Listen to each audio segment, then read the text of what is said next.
صلح کرانے کو. اور صوفی کون ہے کہ جو رب کی اور بندوں کی صلح کروا ہے. سبحان اللہ. بڑا آسان سا میں نے آپ کو یہ عرض کیا. پھر قرآن مجید میں آپ دیکھیں اور حدیث مبارکہ میں بھی کہ تصوف کی جو اصل ہے وہ دو چیزوں پر ہے. تصوف کی بنیاد دو چیزوں پر ہے. پہلی تصوف کی بنیاد ہے تزکیہ نفس، یعنی باطن کو پاک کرنا. سبحان اللہ. پہلی بنیاد کیا ہے؟ باطن کو پاک کرنا. اور دوسری بنیاد ہے احسان. احسان وہ نہیں جو ہم ایک دوسرے پہ کیے بیٹھے ہیں، وہ نہیں. وہ میں حدیث کی روشنی میں عرض کروں گا کہ احسان کا مطلب کیا ہے. تو تصوف کی بنیادی طور پر دو بنیادیں ہیں، دو چیزیں ہیں. تزکیہ نفس یعنی نفس کو صاف ستھرا کرنا، اپنے اندر کو صاف ستھرا کر لینا. اور دوسرا کیا ہے؟ احسان. ان دو چیزوں پر تصوف کی ساری عمارت کھڑی ہے، ان دو چیزوں پر. اب کون اس پر پورا اترتا ہے اور کون سا صوفی اس پر پورا نہیں اترتا، یہ ایک الگ بحث ہے. اگر بات آ گئی تو وہ بھی میں عرض کروں گا، اس پہ بھی بات کریں گے. بنیادی طور پہ ہم نے تصوف کا سمجھنا ہے. معنی میں نے عرض کر دیا کہ اس کا معنی، تصوف کا معنی کیا ہے؟ تصفیہ کرنا یعنی صلح کرنا. اور اس کی بنیاد کیا ہے، اس کے عنوان کیا ہیں بنیادی؟ وہ ایک تزکیہ نفس اور دوسرا احسان. یہ دو چیزیں. اب ان دونوں کو دیکھیں تو قرآن مجید میں یہ بات پہلے بھی ہو چکی ہے اپنے اسی درس میں. قرآن مجید میں اللہ تبارک و تعالیٰ نے نبوت کے کاموں میں اور نبوت کی ذمہ داریوں میں ایک ذمہ داری یہ بیان فرمائی تھی کہ وَيُزَكِّيهِمْ. آپ کو شاید یاد ہے کہ ہم نے دو تین دن پہلے اس پہ بات ہوئی تھی کہ وَيُعَلِّمُهُمُ الْكِتَابَ وَالْحِكْمَةَ، کہ نبی کی ذمہ داری کیا ہے کہ وہ یتلو علیہ آیات، کہ وہ اللہ کی آیتیں تلاوت کرتے ہیں. وَيُزَكِّيهِمْ، اور ان کا تزکیہ کرتے ہیں. اور تزکیہ پہ پہلے بات ہوئی تھی کہ تزکیہ کسے کہتے ہیں؟ کہ انسان کا اندر صاف ستھرا ہو جائے، باہر کی طرح. باہر تو ہم دھو لیتے ہیں، خوشبو لگا لی، شیمپو کر لیا، تیار شیار ہو گئے، سارا کچھ کر لیا، یہ کر رہتے ہیں. لیکن جس طرح ہمارا ظاہر چمکدار ہے، صاف ستھرا اور خوبصورت ہے، اسی طرح اپنے اندر کو بھی صاف ستھرا کر لینا، خوبصورت کر لینا اور اس کو خوشنما کر لینا، اس کو تزکیہ کہتے ہیں. تزکیہ یعنی اندر کی صفائی. اور جو باہر کی صفائی ہے اس کو عربی زبان میں طہارت کہتے ہیں. جیسے وضو، غسل، یہ سب طہارت ہے. اور تزکیہ کیا ہے؟ کہ انسان کے اندر کی صفائی. اور اس کا حکم قرآن مجید نے دیا، اور یہ ذمہ داری اللہ پاک نے اپنے نبیوں کی لگائی. اور بالخصوص امام الانبیاء حضرت محمد مصطفیٰ صلی اللہ علیہ وسلم، آپ کی یہ ذمہ داری لگائی گئی کہ اے میرے پیارے نبی، آپ نے کیا کرنا ہے؟ وَيُزَكِّيهِمْ، کہ آپ نے اپنے غلاموں کا تزکیہ کرنا ہے، ان کے باطن کو صاف کرنا. سبحان اللہ. سبحان اللہ. تو صوفی کا پہلا کام یا تصوف کی جو پہلی بنیاد وہ کیا ہے؟ تزکیہ نفس. اور یہ اس کا حکم قرآن مجید میں موجود ہے، اور یہ نبوت کی ذمہ داریوں میں سے ایک ذمہ داری ہے. اور جو دوسری چیز میں نے عرض کی نا، جو دوسری بنیاد ہے وہ ہے احسان. احسان کیا ہے؟ بڑی مشہور حدیث مبارک ہے، اور یہ تقریباً کہہ رہے ہیں کہ حدیث کی ہر کتاب میں یہ حدیث موجود ہے. صحاح ستہ کے اندر آپ دیکھ لیں، ان کے علاوہ کتابوں میں دیکھ لیں، تقریباً آپ جس بھی حدیث کی بڑی کتاب کو کھولیں گے اس کے شروع میں آپ کو یہ حدیث ملے گی. اس کو حدیث جبریل کہتے ہیں. سبحان اللہ. اور یہ میں حدیث آپ کو عرض کرتا ہوں، اس میں جبریل علیہ السلام نے سرکار علیہ السلام سے پوچھا کہ مل احسان، یا رسول اللہ احسان کیا ہے؟ سبحان اللہ. ہوا یہ کہ حضرت عمر رضی اللہ عنہ اس حدیث کو روایت کرتے ہیں، کہتے ہیں کہ ہم سرکار علیہ السلام کے پاس بیٹھے تھے کہ اچانک باہر سے ایک بندہ آیا، اور وہ بندہ ایسا تھا کہ ہم میں سے کوئی بھی اس کو جانتا نہیں تھا، سفید لباس، سیاہ بال، داڑھی کے، سر کے. وہ بندہ ہمارے علاقے کا بھی نہیں تھا، لیکن اس پر کوئی سفر کے اثرات بھی نہیں تھے. مطلب جیسے سفر کر کے آئے تو گرد پڑ جاتی ہے یا پتہ چل جاتا ہے کہ کہیں سے آئے. کہتے ہیں سفر کے اثرات بھی نہیں، وہ بندہ ہمارے علاقے کا بھی نہیں، ہم اس کو جانتے بھی نہیں، اور نوجوان تھا، سفید لباس تھا، سیاہ اس کی زلفیں تھی. اور وہ آیا اور آ کے رسول اکرم صلی اللہ علیہ وسلم کے پاس بیٹھ گیا. میں وہ پوزیشن عرض کرنے لگا کہ سرکار علیہ السلام بیٹھے ہوئے ہیں، وہ تھوڑا سا پیچھے ہٹ کے اپنے گھٹنوں کے بل بیٹھا، جیسے تحیات میں بیٹھتے ہیں. تھوڑا سا پیچھے ہو کے بیٹھا گھٹنوں کے بل، اور پھر اس نے اپنے آپ کو بیٹھ کے تو گھسیٹ کے یوں اس طرح رسول اکرم صلی اللہ علیہ وسلم کے قریب کر دیا. سبحان اللہ. اتنا قریب کر دیا کہ سرکار کے گھٹنوں کے ساتھ اس کے گھٹنے لگ گئے، اتنا قریب ہو کے بیٹھ گئے. اس میں بھی ایک ادب تھا کہ اگر کوئی صاحب عزت آدمی بیٹھا ہو تو ایک دم بندہ اس کے اوپر ہی آ کے چڑھ جائے اور وہاں آ کے پھر آ کے بیٹھے، تو یہ بھی ایک بری بات ہوتی ہے.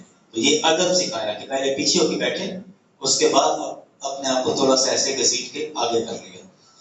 اچھا، اپنے دونوں گھٹنے اس نے رسول اکرم صلی اللہ علیہ وسلم کے گھٹنوں کے ساتھ ملا دیے، اور اپنے دونوں ہاتھ اس نے سرکار کے رانوں پر، یعنی سرکار کے گھٹنوں پر یہاں دونوں ہاتھ ایسے رکھ لیے، اور اس کے بعد اس نے چند سوال کیے.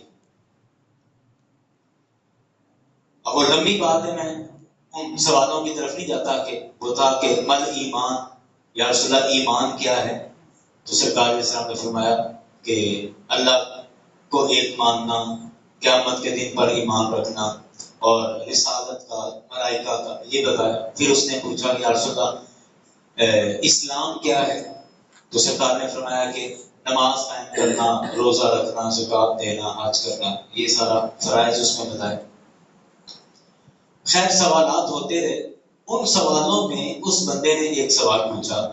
اس نے کہا کہ من احسان ہو، یا رسول اللہ احسان کیا ہے؟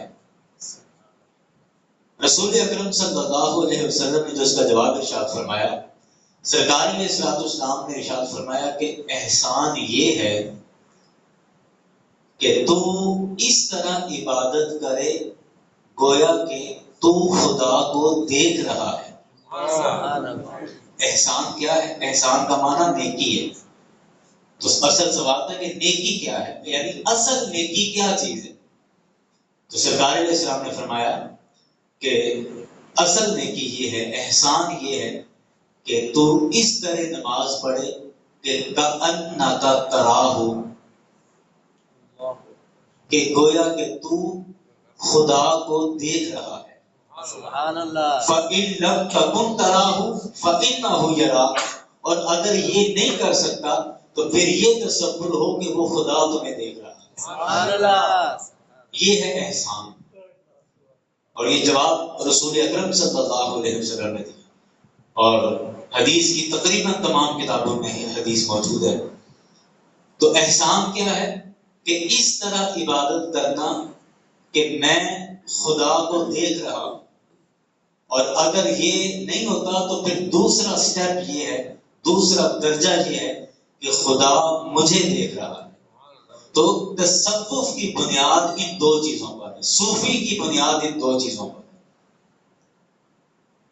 تزکیہ نفس اور احسان. کہ سب سے پہلے اپنا ظاہر کی طرح اپنا باطن بھی صاف کرو، اور اس کے بعد باطن صاف کرنے کے بعد اس طرح عبادت کرو کہ جیسے تم خدا کو دیکھ رہے ہو. سبحان اللہ. اور اگر یہ نہیں تو کم از کم یہ کہ خدا تمہیں دیکھ رہا ہے. تو تو یہ ایک بنیادی سا ایک ڈھانچہ میں نے آپ کے سامنے رکھا کہ صوفیت کہہ لیں، صوفی ازم کہہ لیں، تصوف کہہ لیں، آپ اس کو درویشی کہہ لیں، جو بھی آپ اس کو نام دے لیں، تو تصوف کا جو بنیادی سٹرکچر ہے، ڈھانچہ ہے، وہ ان دو چیزوں پر ہے، تزکیہ نفس احسان اور ایک کیا احسان۔ وہ شعر میرے ذہن میں آ گیا کہ دو چار نہیں، مجھ کو فقط ایک دکھا دو، وہ شخص جو اندر سے بھی باہر کی طرح ہو۔ یہ اندر اور باہر سے ایک جیسا ہونا، تو یہ بہت اگرچہ مشکل کام ہے، لیکن یہ کام بہت فضیلت والا ہے، اور صوفی کا یہ بنیادی ہدف ہے، تزکیہ نفس اور احسان۔ اب ظاہر بات ہے کہ جس کمپنی نے کوئی پروڈکٹ بنائی ہو تو وہ کمپنی ہی زیادہ اچھا بتا سکتی ہے کہ اس نے اس میں کیا رکھا ہے اور اس کے فائدے کیا ہیں اور نقصان کیا ہیں، یا یہ کیوں بنائی گئی۔ ہم موبائل لیتے ہیں یا کوئی بھی آپ الیکٹرانک میں سے کوئی چیز لیں تو اس کے ساتھ ایک مینول بک مل جاتی ہے، اس میں اس کا سارا لکھا ہوتا ہے، اردو میں بھی، عربی میں بھی، انگلش میں بھی، کہ اس کو استعمال کیسے کرنا ہے، کس چیز کے لیے ٹیمپریچر کتنا رکھنا ہے، پورا اس کا طریقہ کار ہوتا ہے۔ اور وہ مینول بک اس میں کس نے رکھی ہوتی ہے؟ کمپنی نے۔ کیوں؟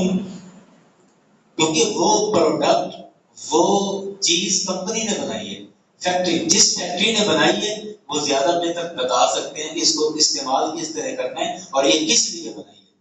تو اسی طرح میں سمجھتا ہوں کہ اگر تصوف کے بارے میں جاننا ہے تو تصوف کے بارے میں زیادہ معتبر قول اسی کا ہے کہ جو تصوف سیکھا ہوا بھی ہے اور تصوف سکھا بھی رہا ہے۔ سبحان اللہ، یعنی جو آج خود صوفی ہے وہی بتائے گا نا تصوف کیا ہے۔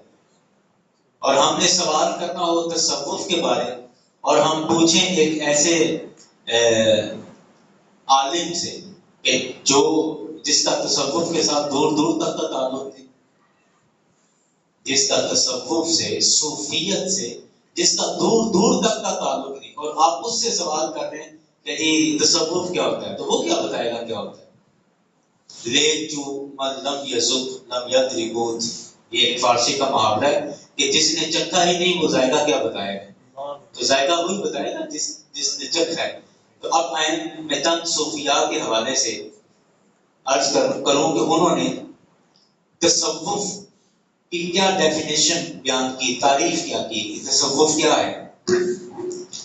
حضرت امام قشیری رضی اللہ عنہ، یہ بہت بڑے امام ہیں، اور تصوف کے عنوان پر دنیا میں سب سے پہلی کتاب امام قشیری نے لکھی، رسالہ قشیریہ، میرے پاس موجود ہے، تقریباً یہ کوئی 1000 سال پرانے عالم ہیں، ابھی کے نہیں ہیں۔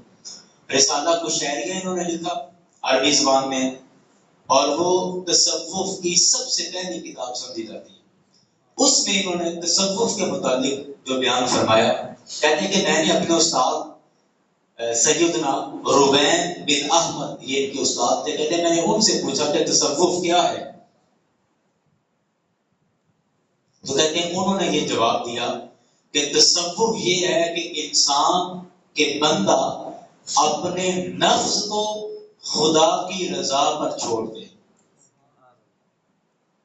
اپنے آپ کو خدا کی رضا پر چھوڑ دے کہ وہ خدا جس طرح چاہے مجھ سے کام لے، جس طرح چاہے مجھ سے کام لے۔ اس کو محسوس کریں، اس پہ غور کریں، اس کا مطلب کیا ہے کہ بندہ اپنے آپ کو خدا کے حوالے کر دے کہ مولا مجھ میں میرا کچھ نہیں ہے، جو بھی یہ سارا کچھ ہے یہ تیرا ہے، اور جس طرح تو چاہے گا میں اس مشین کو چلاتا رہوں گا، اس ڈھانچے کو چلاتا رہوں گا، میری ہر حرکت اور میرا ہر عمل تیرے حکم کے مطابق ہوگا، اور یہ تیری بنائی ہوئی یہ مشینری ہے، اور اس میں میرا کوئی اختیار نہیں، اس میں میری کوئی مرضی شامل نہیں، یہ سارے کا سارا میں تیری مرضی کے مطابق چلاؤں گا۔ یہ تصوف۔ ہمارے ہاں ہمارا مسئلہ یہ ہے کہ ہم کتابیں نہیں پڑھتے، اور ہم ادھر ادھر دیکھ داکھ کے اپنے اٹکل پچو سے چیزوں کے حل تلاش کرتے ہیں. دیکھا دیکھی حل تلاش کرتے ہیں. ہمارے ذہن میں ایک یہ مائنڈ سیٹ بن چکا ہے کہ تصوف اور صوفی اور یہ صوفیاء اور اللہ کے ولی یہ سارے ایسے کہانی باز باتیں تھے. یہ ایک تصور بن گیا ہمارے ذہن میں، ایک کنسیپٹ بن گیا ہمارے ذہن میں. اور کچھ ایسے میں سمجھوں گا کہ دین کی جزیات سے بے خبر لوگ، دین کی جزیات سے بے خبر لوگ جنہوں نے یہ لفظ اتنا استعمال کیا کہ یہ بھی کہانی ہے، یہ بابیانیہ کہانیاں ہیں، بابیانیہ کہانیاں، یہ اتنا سموٹو بنا لیا اور اتنا اس کو بار بار دہرایا کہ ایک عام انسان جس کا مطالعہ نہیں ہے، جو کتابیں نہیں پڑھ سکتا یا نہیں پڑھتا، ایک عام انسان جو کہ دین کے ساتھ دلچسپی بھی رکھتا ہے لیکن باقاعدہ پڑھ نہیں پاتا، مطالعہ نہیں کرتا، تو اس کے ذہن میں یہ بات بیٹھ چکی ہے کہ جہاں اولیاء کرام کی بات آئے، جہاں تصوف کی بات آئے، جہاں صوفیاء کی بات آئے، تو ذہن میں آتا ہے کہ یہ ایسی کہانی باز باتیں ہیں جی، جنہوں نے اپنے کلمے پڑھوائے ہیں اور اپنی پوجا کروائی ہے اور انہوں نے دین کا بڑا نقصان کیا. ہمارے ذہن میں یہ تصور آ جاتا ہے. حالانکہ ہمیں بنیاد سمجھنی چاہیے. اور یہ جو رسالہ قشیریہ یا یہ حضرت امام قشیری رحمۃ اللہ علیہ، میں عرض کی کہ یہ آج کے تو نہیں ہے، 1465 ہجری میں ان کی وفات ہوئی ہے. تقریباً 1000 سال ہو گئے. 465 ہجری کے اندر، اور ابھی 1447 چل رہا ہے. تقریباً 1000 سال گزر چکے ہیں. تو اب 1000 سال پہلے جبکہ یہ ماحول نہیں تھا، یہ دنیا اس طرح کی نہیں تھی، 1000 سال پہلے کیا ماحول ہوگا اور کس طرح کی دنیا ہوگی. تو اس دور میں جو بندہ اس تصوف کی وضاحت کر رہا ہے، اس کی وضاحت زیادہ معتبر ہے یا آج کے دور کے بندے کی وضاحت زیادہ معتبر ہوگی؟ یقیناً اس بندے کی وضاحت زیادہ معتبر ہے جو کہ رسول اکرم صلی اللہ علیہ وسلم کے زمانے کے زیادہ قریب تھا، اور وہ افراتفری کا دور نہیں تھا، اور اس میں علم زیادہ پڑھایا جاتا تھا، سیکھا زیادہ جاتا تھا، اور رسول اکرم صلی اللہ علیہ وسلم کی صحبت کے قریب ترین لوگ ان کو میسر آئے تھے. اس لیے وہ کہہ رہے ہیں کہ تصوف کیا ہے؟ کہ اپنے آپ کو خدا کے حوالے کر دینا اور اپنے آپ پر خدا کی مرضی لاگو کر دینا اور اس کی رضا اپنے اوپر لاگو کرنا، اس کو تصوف کہتے ہیں. اب ایک اور سنیں، حضرت سیدنا جنید بغدادی رحمۃ اللہ علیہ، آپ سب نے نام سنا ہے نا؟ ہاں جی سنا ہے. اولیاء کرام میں بہت بڑا نام ہے، بہت بڑا نام حضرت سیدنا جنید بغدادی رحمۃ اللہ علیہ. اور یہ بھی آج کے نہیں ہے، جب پچھلے 200-400 سال کے نہیں ہے، بہت پرانے بزرگوں میں سے. آپ سے کسی نے یہ سوال پوچھا کہ یہ تصوف کیا ہے، آپ نے جو جواب دیا وہ پہلے سے بھی زیادہ سخت ہے. آپ سے پوچھا کہ تصوف کیا ہے، آپ نے فرمایا کہ تصوف یہ ہے کہ اللہ کے سوا اور کسی سے بھی تعلق نہ رکھا جائے. بتائیں، اللہ کے سوا اور کسی سے بھی تعلق نہ رکھا جائے، یہ ہے تصوف.